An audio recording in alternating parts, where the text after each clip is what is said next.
ભાઈ તું આ ઢોલ વગાડે છે એ શેનો બને છે? ચામડાનું. અને માણસનો દેહ? એ પણ ચામડાનું. ઢોલમાં માણસનું ચામડું વપરાય છે? ના. તો શેનું વપરાય છે? જાનવરનું.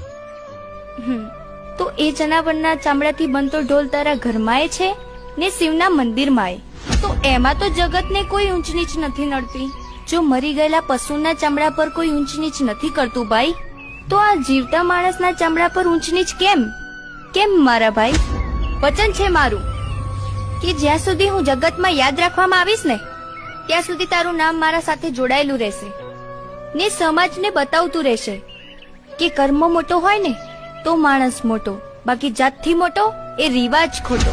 માં, સતીના સતને જાણવા માટે અંતરની આંખો ખોલવી પડે માં. જેમ અર્જુનને શ્રી કૃષ્ણએ દિવ્ય સ્વરૂપ બતાવીને ભમણા ભાગી હતી ને, એમ માં તારા અંદર રહેલા સતીના દર્શન કરવાની આશા છે માં.